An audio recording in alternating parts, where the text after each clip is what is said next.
Assalamualaikum sahabat-sahabat, adik-adik, abang-abang yang dimulakan Allah SWT. Hari ini dengan izin Allah SWT,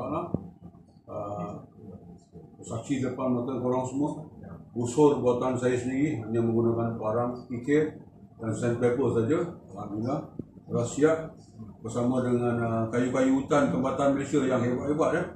Ini semua kayu sejenis kayu yang daripada saya jumpa di dalam hutan. Kayu sebesar-besar ni, pokok diambil, masukkan potong, bawa keluar, lepas tu dilorek, dipotong bersegi-segi dan kita buat dengan tangan sampai jadilah macam ini, busur-busur apa yang khas kayu saja, tidak ada plastik, tidak ada fiberglass, tidak ada buluh dan sebagainya, hanya semata-mata kayu tempatan saja, daripada saiz kecil 36 inci sampai 40 inci hingga ke 67 inci. Ni yang paling panjang sekali. So kita ikut kehendak badan kita, tinggi kita, solid kita dan sebagainya. Macam mana kita nak tarik itu dan ini, insyaAllah.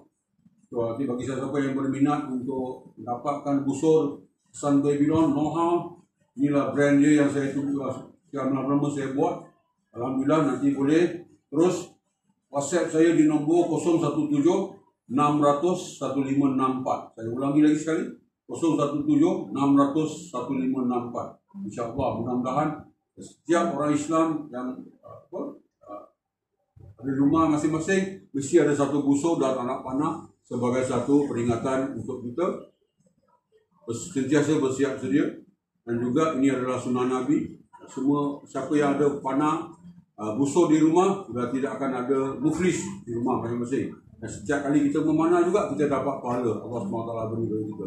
InsyaAllah, mudah-mudahan siapa yang berminat, terus call saya, nombor tu atau WhatsApp saya di nombor yang tertera tu. Nanti kita akan buat sedikit perjumpaan dalam WhatsApp untuk bertukar-tukar idea tentang kekuatan dan sebagainya untuk anda. Terima kasih semua sahabat-sahabat support saya. InsyaAllah, mudah-mudahan. Thank you brother. Assalamualaikum. Salam nama.